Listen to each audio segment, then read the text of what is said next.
Ladies and gentlemen, boys and girls, welcome to part 2.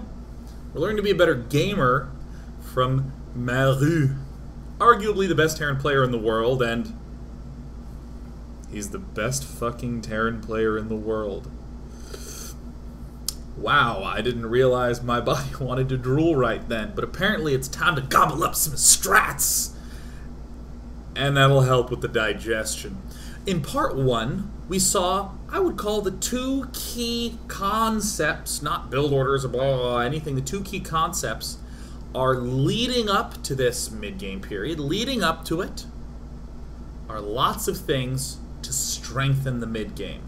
Fast upgrades, fast add-ons, not devoting too much to attacks, doing a poke that helps do the setup.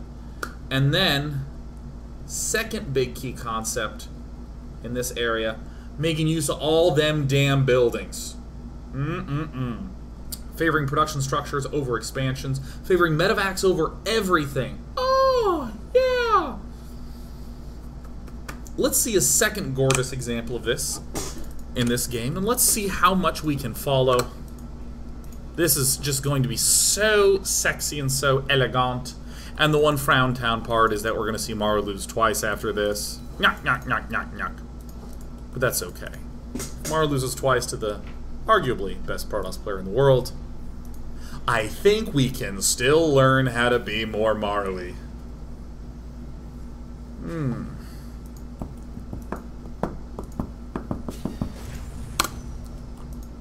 Alright.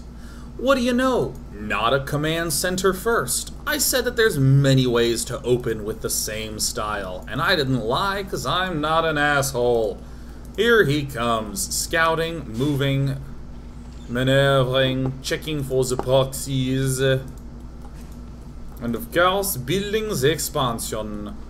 No corners cut, building both depots before the base is constructed, building marines non-stop. No.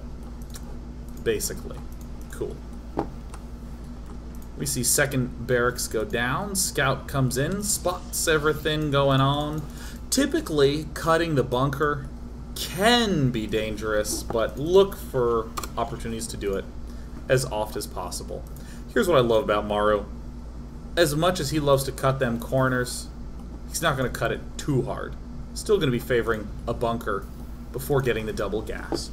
Okay, this looks like a typical Terran player. Why am I excited? Because I am excited. Notice a couple little things going on here. Often, Terran players are hurriedly trying to get the refineries down so they can hurriedly get a tech lab. Maru doesn't really need a super fast tech lab because he doesn't need super fast stim. The Marines are more so his jam. A tech lab doth arriveth. What do you know? Look at that. Look at that fast engineering bay. Hey, you know what I think would make a lot of sense? Is if we got concussive shell and one marauder. And then getting +1 out of this puppy. Out of this puppy. Out of this... Okay, he'll get it soon enough. He spots the air. He's getting the missed turrets. There's +1. I found it. Okay, we see the same push again. Notice the Marauder leading. This is helping set up for the mid-game. It's to shove a Protoss player back and force him to use Photon Overcharge. Hey, this is for the mid-game. It's to get 1-1 upgrades up fast to help with the mid-game. Maru moving across the map. He sees an Oracle. He doesn't give an F. F, F, F, F, F. Look at this long route being taken. Why? Because this force occasionally will deal damage up in this arena. Occasionally will catch a stalker off. But every single time, we'll force an overcharge. Now, I don't know how strongly I believe in this. This is something that I would actually want to practice a lot. But Maru rushes up and picks off the sentry, picks off some probes, and has caused certainly some damage. I mean, if we look at the units lost, he lost a lot of value here. So I don't know. I don't really have a 100% clean analysis of that part, but he did get the sentry, which helps a lot. because Protoss really does not want to be wasting gas there. However, same concept of, oops, what was going on building-wise back home. Look at these 3 barracks finishing up very early. Maru getting a starport, getting the reactor for the starport. Yes. Now here's where I want to start talking about reads a little. I didn't refer to that nearly as much in the previous game. But in this circumstance, you have identified your opponent as opening Oracle. There's one of 2 possible ways that he will follow it up. With fast Colossus or with fast Templar. That's it. Those are the only good ones. Technically, he could go DT, but you'll just win because, look, that's a missile turret. You get it. +1 armor already queued up. Love it, love it, love it. Getting the starport stuffs right away. Love it, love it, love it. If your opponent is going to be extremely reliant on Colossus or extremely reliant on Templar, what is a good next step at this point in time? Well, applying pressure right now is extremely good, because unless he begins warping in zealots or warping in units, you're just gonna kill him. Favoring medevacs overall. And let me, not like in general, but favoring medevacs over all other starport options. He's at 2, he's going forward, he'll be getting much, much, much, much more. Yeah. Maru will impress you with his ability to just go kill the damn Colossus. He doesn't mess around when it comes to Colossus. Medevacs out, 2 more, popping out, bam.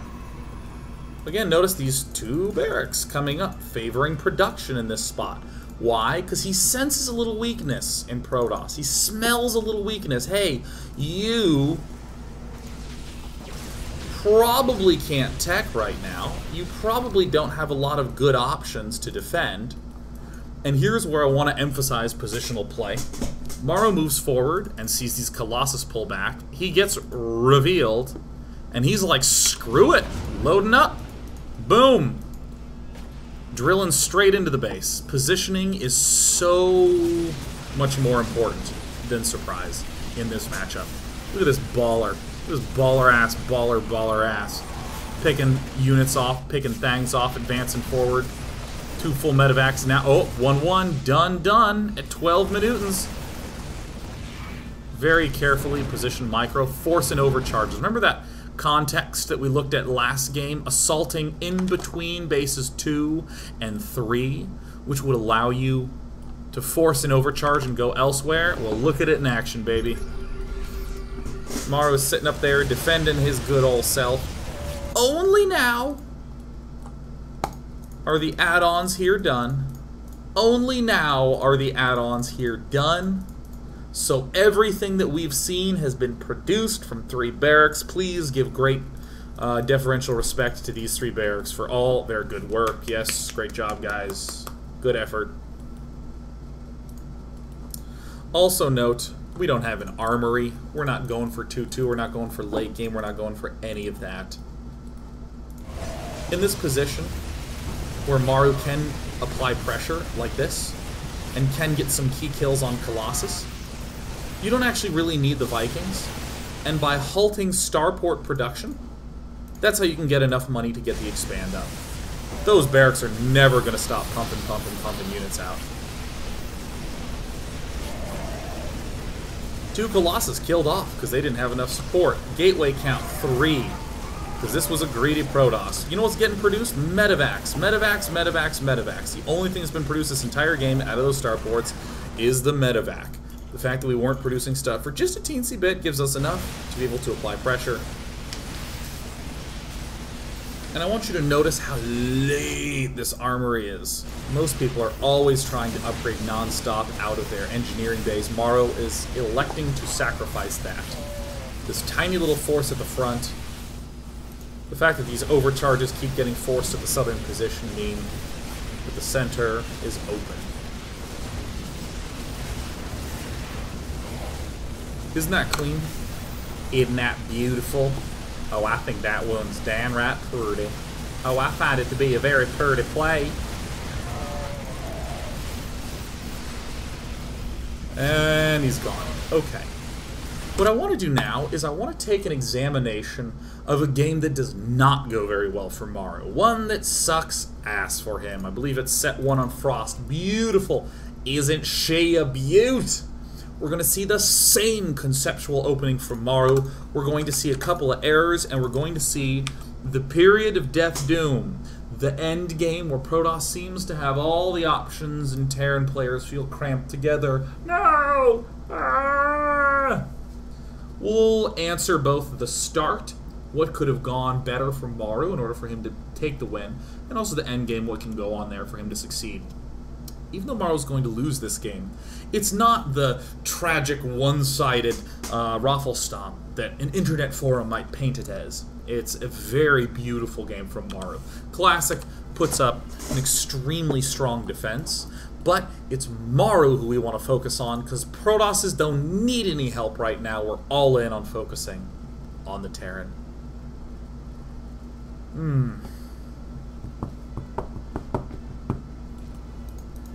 Maru getting a depot.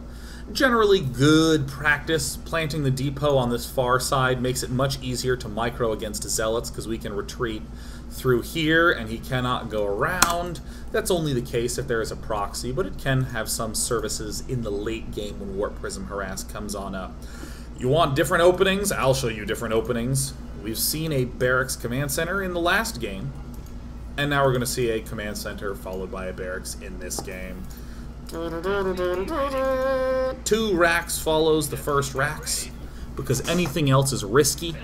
If you're going just a single racks, you very often lose to a Zealot, Stalker, Mothership Core, Rush. 3rd barracks promptly follows. Everything gets scouted. A gas, a pain in the ass. And actually, I'm going to go ahead and make Maru green. Cool. Cutting the bunker because he smells safety.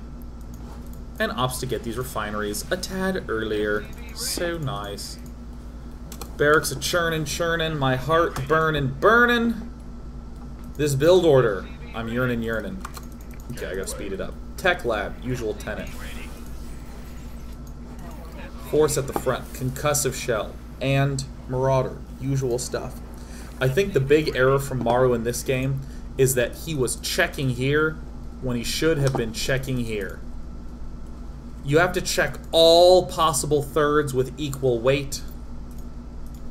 I think that is the first big error, because the purpose of this early pressure is to deal some photon overcharge and damage. And bang, there it is. Everything else being rallied into the main to help deal with counters. Love it, love it, love it. We see the 3rd command center finishing up top. Now, in this position, I want you to note that Protoss has 2 Stalkers and 2 Sentries, and is morphing in 2 more Sentries. Protoss is all in on the Mothership Core. This should do the crushing blow damage.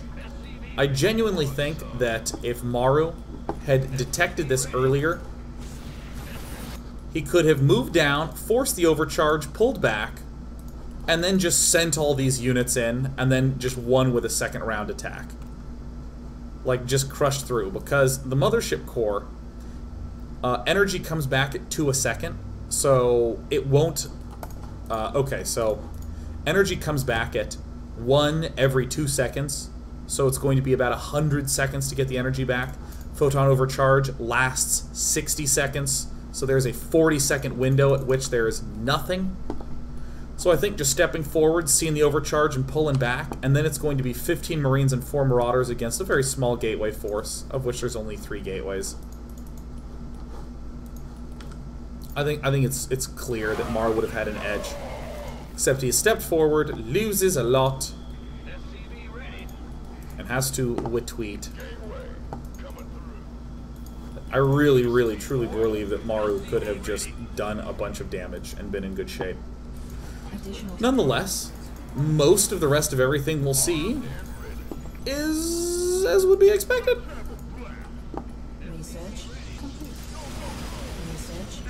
Until photon overcharge is done, moving at all these varying angles, try to find a vulnerability.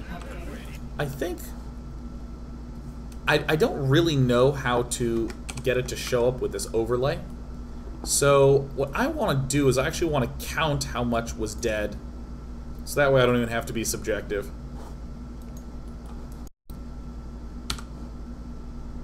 Okay. I think there is no map on which. So 1 Marine, 1, 2, 3, 4, 5, 6. Is that right? 6 Marines get killed off? And 1 worker. Yeah, it's 6 Marines that got killed off. For nothing.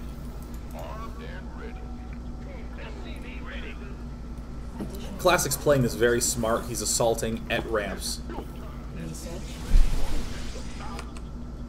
And then we're going to see, it looks like Marauder, Marauder, Marine, Marine, Marine.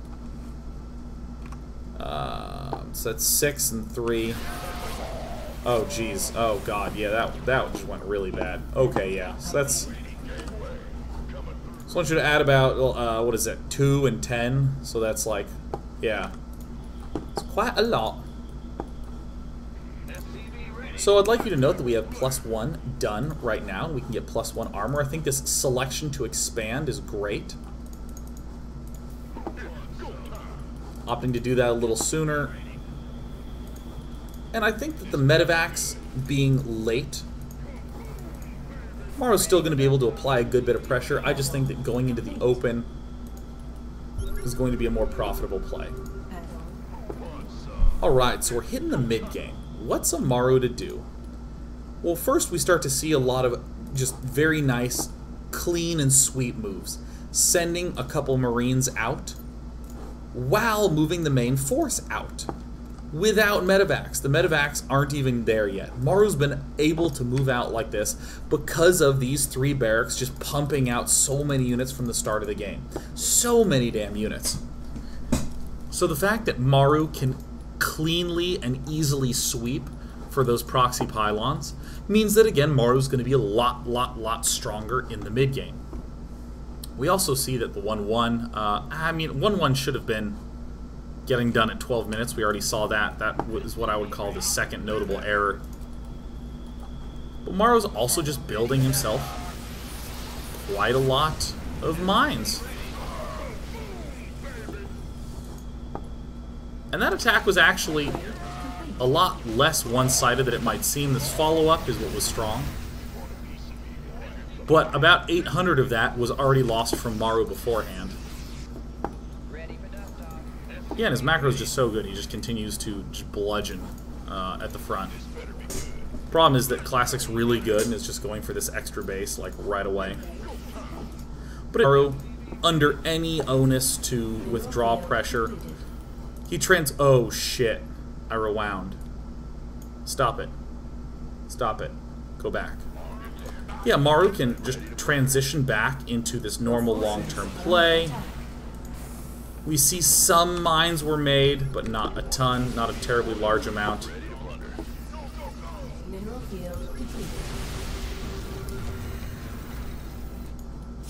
Positioning into 2 places. Positioning into 2 places is always absolutely excellent when you're against a Colossus defense player, and there's no strong opportunity for Classic to transition out into Templar or something like that. It's very, very tough to do that when you are getting hit from 2 sides. Maru is by no means in a bad spot. Sort of interestingly, most players, when they have 5 barracks, get barracks 6, 7, and 8.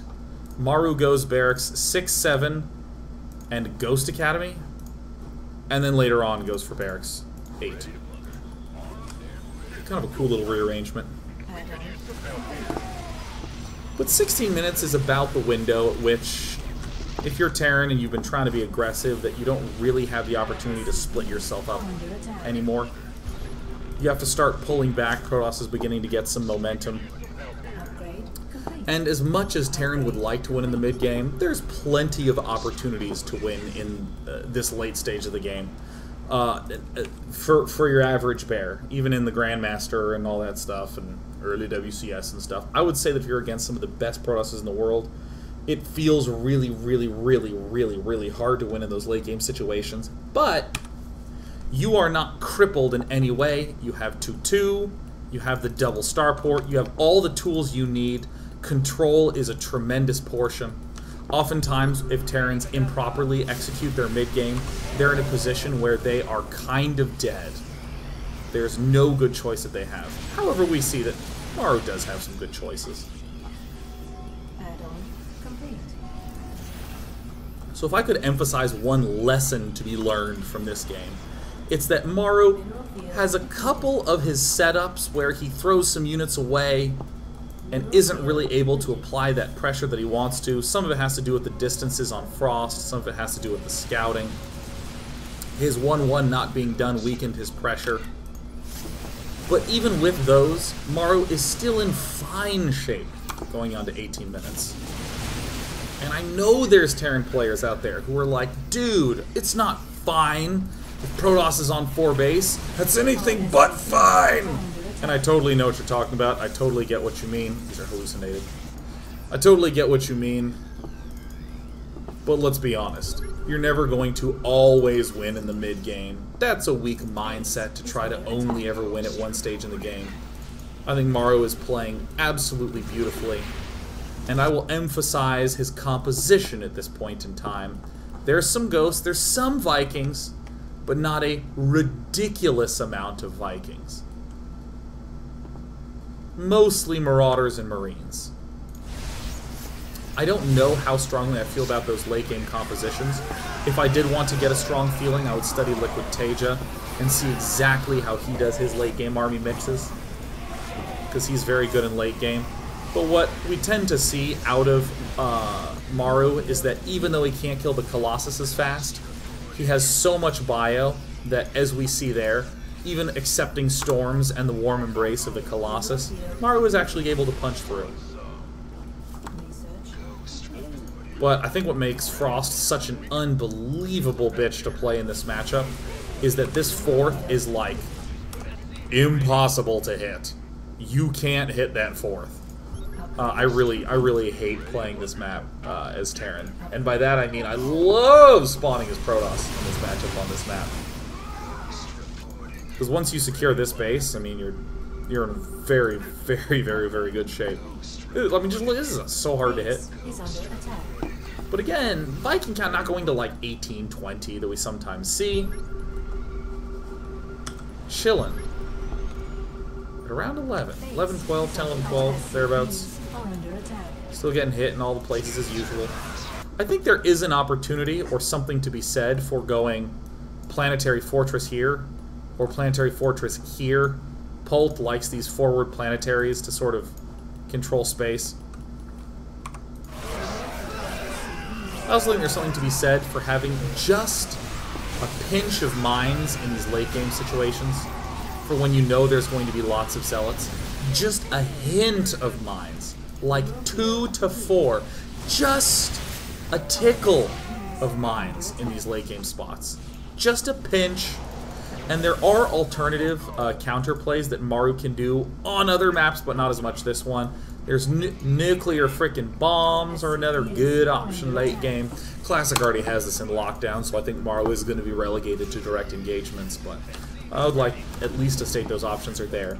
So we can see that although Maru was unable to really apply the death-defying, doom-bringing pressure that he wanted to, he's able to get to late game.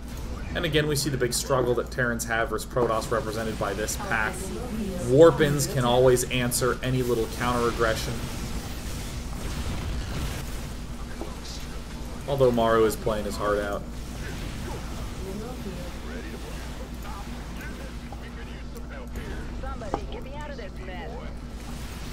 Warpins in the morning. Warpins in the evening. It's a close game. Despite everything not going quite Maru's way, it's still a very close game. Very, very close. Like, very, very close. This Nexus is dead, by the way. This one stays strong. I'm going to go ahead and stop here with my commentary on this game, because we saw those same tenets not really play out or pay out. I still got into a good spot, so I think that's encouraging. Maru's very smart in that he recognizes that his enemy's getting low on unit count, so dropping might be another potential option. In the course of me speeding through this, he killed off yet another Nexus. Okay, cool. Nice, yeah. So when we come back in part 3, we're going to look at another game that Maru loses, except it will be in a slightly different way. We'll also recap in part 3 everything that you should have learned in case you want to just not think anything on the break. And I certainly don't. Who wants to do that? We'll be back in a sec. With part 3.